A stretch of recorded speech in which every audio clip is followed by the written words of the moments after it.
Tu te réveilles chaque jour à la même heure, tu accomplis les mêmes routines, tu vis les mêmes gestes vides, et lorsque quelqu'un te demande comment tu vas, tu réponds « tout va bien ». Mais ce n'est pas vrai, tu le sais pertinemment. Ton corps le sait, ton esprit le sait. Seul toi continues à faire semblant que cette vie a un sens. Sartre disait que nous sommes condamnés à être libres, mais tu t'es condamné à être l'esclave d'une routine que tu n'as pas choisie. Et le pire, tu appelles cela responsabilité. Aujourd'hui, tu comprendras pourquoi le mépris de ta propre vie est le premier signe que tu es encore en vie, et pourquoi admettre cette haine est la seule voie pour te libérer.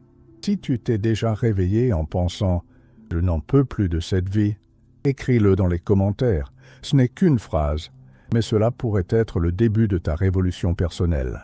Et si cette vidéo t'a rappelé quelqu'un qui vit en pilote automatique depuis des années, partage-la. Il faut qu'ils entendent cela. La première mensonge que tu dois cesser de raconter, c'est que ta routine est normale. Se réveiller sans envie, travailler sans but, rentrer chez soi épuisé, regarder n'importe quoi à la télévision, dormir et recommencer. Tu appelles cela vie adulte, mais ton inconscient le nomme mort lente. Sartre en avait fait un nom, la mauvaise foi. C'est quand tu te mens à toi-même pour éviter la responsabilité de choisir. C'est lorsque tu fais semblant de ne pas avoir d'option, alors qu'en réalité tu as peur d'utiliser celles qui sont à ta disposition. Ta routine n'est pas inévitable. C'est un choix que tu as fait et que tu continues à faire chaque jour. Et le mépris que tu ressens est ton propre être qui crie que tu trahis ce que tu es vraiment. Le problème n'est pas que tu manques d'énergie. Le problème, c'est que tu dépenses toute ton énergie à essayer d'aimer une vie que tu es. Tu forces des sourires, tu inventes de l'enthousiasme, tu rationalises le vide.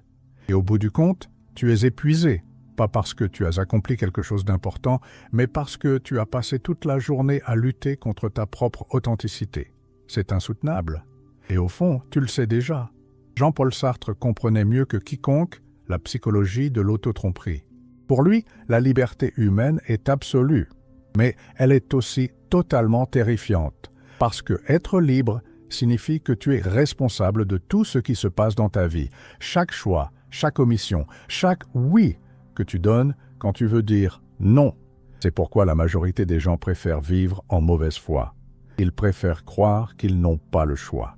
Ils préfèrent se convaincre que la routine est inévitable, que le travail est obligatoire, que la vie n'est qu'une monotonie sans échappatoire. Mais Sartre savait, nous sommes ce que nous faisons de ce qui a été fait de nous. Vous pouvez être né dans une certaine famille, à une condition sociale précise, avec des limitations spécifiques. Mais ce que vous en faites, c'est votre responsabilité totale. Et lorsque vous vivez une routine que vous n'avez pas choisie consciemment, vous renoncez à votre liberté la plus fondamentale, la liberté de définir qui vous êtes. La mauvaise foi fonctionne ainsi. Vous prenez une situation provisoire et la transformez en identité permanente. Je suis comme ça. La vie est ainsi. Tout le monde passe par là. Ces phrases sont des stratégies d'évasion face à la responsabilité. Car assumer que vous détestez votre routine, c'est admettre que vous avez le pouvoir de la changer. Et cela, pour la majorité des gens, est plus effrayant que de continuer à souffrir. Sartre disait que l'angoisse est le sentiment de la liberté.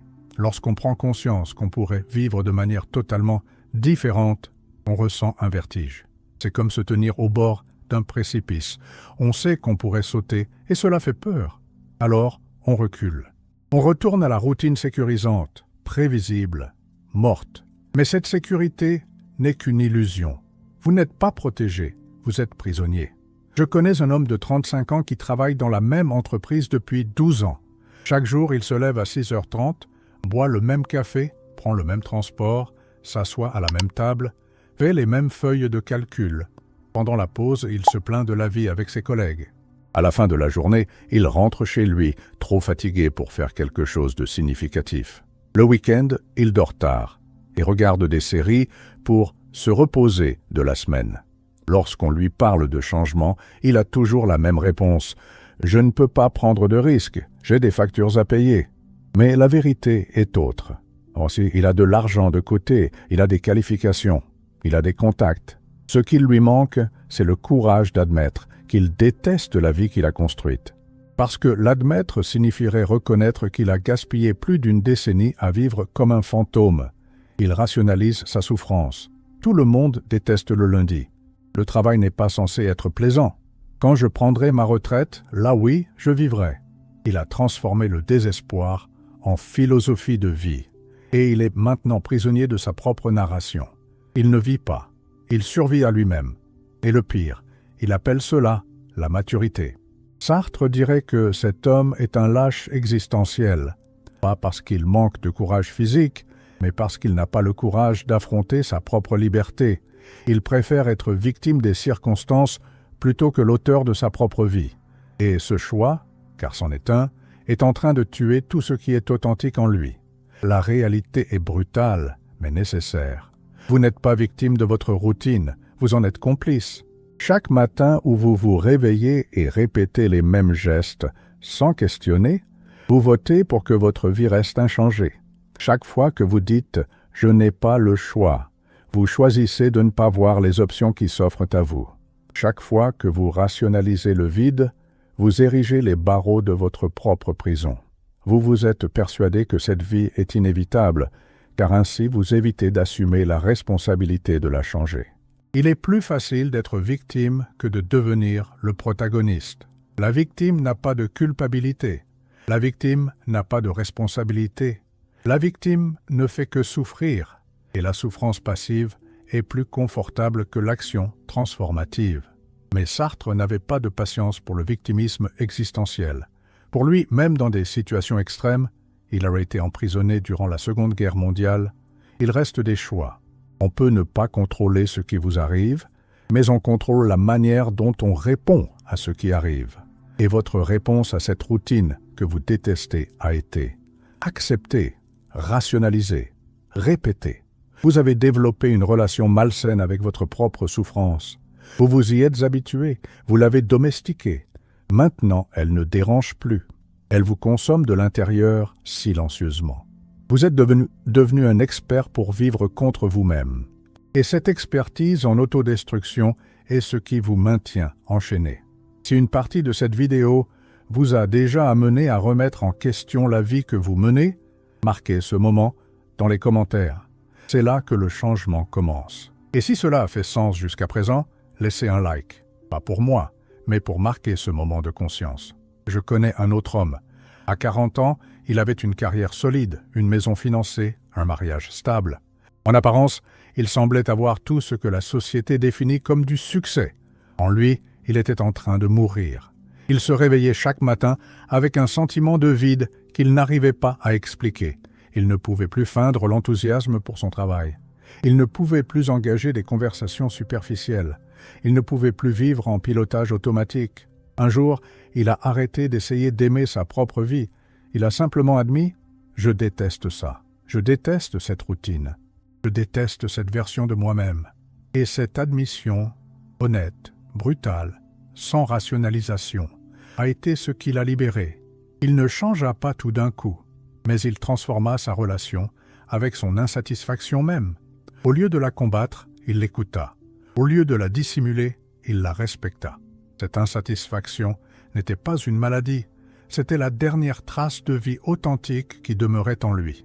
C'était son âme implorant secours. Peu à peu, il commença à faire des choix différents. D'abord de petites envergures. Il modifia son trajet pour se rendre au travail. Il se mit à dire non à des engagements dénués de sens. Il cessa de feindre apprécier des choses qu'il abhorra, et ces ruptures mineures ouvrirent la voie à des changements plus profonds. Aujourd'hui, 5 ans plus tard, il mène une vie entièrement différente. Non pas parce qu'il a découvert la formule magique du bonheur, mais parce qu'il a cessé de se mentir à lui-même. Il comprit que le courage ne consiste pas à ne pas ressentir la peur, c'est agir malgré la peur. Et que la liberté ne consiste pas à faire ce que l'on veut, c'est assumer la responsabilité des conséquences de ses choix. Sartre dirait que cet homme a connu un éveil existentiel. Il a cessé d'être l'objet des circonstances pour devenir le sujet de sa propre vie. Il assimilait que nous sommes condamnés à être libres et que cette condamnation est, en vérité, une bénédiction déguisée. Sartre ne croyait pas au changement progressif en matière d'authenticité. Pour lui, une transformation véritable est toujours révolutionnaire. On ne négocie pas avec la mauvaise foi, on la détruit. On ne réforme pas le mensonge, on l'abandonne totalement. La première étape est la plus ardue, reconnaître que l'on déteste la vie que l'on mène. Ne pas minimiser, ne pas relativiser, ne pas chercher de bouc émissaire, reconnaître simplement « cette vie ne me sert plus, je me suis trahi, je me suis abandonné, et maintenant, je dois me retrouver ». La seconde étape est encore plus effrayante, assumer pleinement la responsabilité du changement. Personne ne viendra te sauver, personne ne t'accordera la permission, personne ne te montrera le chemin. Tu es seul responsable de sortir de cette prison que tu as toi-même bâtie. Et cette responsabilité est terrifiante, mais elle est aussi libératrice. La troisième étape est l'action, pas un plan infini, pas une préparation perpétuelle, pas l'attente du moment parfait. Agir, faire un choix différent, un geste de rupture, une décision qui te prouve à toi-même que tu es encore en vie, que tu contrôles toujours, que tu peux encore choisir. Sartre savait que la liberté se conquiert dans l'exerçant. On ne devient pas libre en pensant à la liberté, on la devient en faisant des choix libres. Et le premier choix libre est toujours le plus difficile, décider d'arrêter d'accepter l'inacceptable. La révolution existentielle commence lorsque vous cessez de vous demander « comment vais-je faire ?» et que vous commencez à affirmer « ça va finir par s'arrêter ». Lorsque vous arrêtez de chercher des garanties et que vous commencez à prendre des risques. Lorsque vous cessez d'être la victime des circonstances et que vous devenez l'auteur de votre propre récit. Vous n'avez pas besoin de plus d'auto-assistance. Vous n'avez pas besoin de plus de conseils. Vous n'avez pas besoin de plus de motivation. Vous avez besoin d'honnêteté. Une honnêteté brutale, chirurgicale, sans anesthésie. Vous savez déjà ce qui ne va pas dans votre vie. Vous savez déjà ce qu'il faut changer. Vous savez déjà quelles décisions vous procrastinez. Le problème n'est pas le manque d'informations. Le problème, c'est la surcharge de rationalisation. Vous êtes devenu un expert en excuses pour ne pas agir. Ce n'est pas le bon moment. Les conditions ne sont pas idéales. Je dois me préparer davantage. Toutes ces stratégies sont des échappatoires à la responsabilité. Sartre dirait que vous êtes en mauvaise foi avec votre propre insatisfaction. Vous ressentez le dégoût, vous reconnaissez le vide, vous identifiez le problème, mais vous refusez d'admettre que vous avez le pouvoir de le résoudre. Parce qu'assumer ce pouvoir signifie aussi assumer la responsabilité du temps que vous avez perdu en acceptant l'inacceptable. La vérité, c'est que vous avez peur de votre propre liberté. Vous craignez de découvrir qui vous êtes réellement sous toutes ces couches de conformisme. Vous avez peur de vivre une vie authentique parce que vous ne savez pas si vous aimerez la personne que vous découvrirez. Mais cette peur est normale. Sartre appelait cela l'angoisse existentielle. Cette vertige de réaliser que vous pouvez devenir n'importe qui, vivre n'importe quelle vie, faire n'importe quel choix. Il est effrayant d'avoir autant de pouvoir sur son propre destin. Il est plus facile de faire semblant de ne pas avoir le choix, mais vous en avez. Vous en avez toujours eu. Et plus vous repoussez l'exercice de cette liberté, plus vous vous enfermez dans votre propre lâcheté. Car chaque jour où vous acceptez de vivre contre vous-même, vous vous éloignez de qui vous êtes réellement. Il est temps de faire un choix. Vous pouvez continuer à faire semblant que votre routine est acceptable, que votre insatisfaction est normale, que votre vie suit son cours. Vous pouvez continuer à jouer un rôle secondaire dans votre propre histoire, un figurant dans votre existence, où vous pouvez admettre que vous détestez la vie que vous menez et que ce n'est pas un problème, c'est une solution.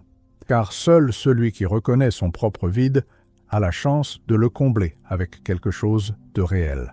Seul celui qui admet ses propres mensonges peut commencer à vivre dans la vérité.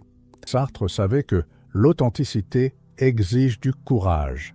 Le courage de décevoir les attentes, le courage d'abandonner de fausses sécurités, le courage de vivre sans garantie, le courage d'être jugé, incompris, remis en question. Mais il savait aussi que l'alternative serait pire, parce que vivre en mauvaise foi, c'est mourir en vie, c'est gaspiller le seul cadeau que vous possédez réellement, la capacité de choisir qui vous souhaitez devenir. Vous n'êtes pas né pour vivre en mode automatique. Vous n'êtes pas né pour accepter des miettes existentielles. Vous n'êtes pas né pour devenir un prisonnier de votre propre routine. Vous êtes né pour être libre. Même si cette liberté fait mal, même si elle effraie, même si elle transforme tout ce que vous connaissez, la révolution existentielle commence maintenant. Elle commence par une admission simple, sincère, sans détour. Je déteste la vie que je mène, et cela doit changer. Dis-moi, vas-tu encore continuer à faire semblant que tout va bien, ou admettras-tu que tu détestes cette vie, et feras-tu enfin quelque chose pour toi? Écris-le dans les commentaires. C'est ton contrat de rupture avec le mensonge. Et si tu veux continuer à entendre des vérités que personne d'autre n'osera te dire, abonne-toi. Ici, l'illusion ne survit pas. Sartre le savait, la révolution commence au moment où tu cesses de te mentir à toi-même. Et toi, quand vas-tu arrêter ?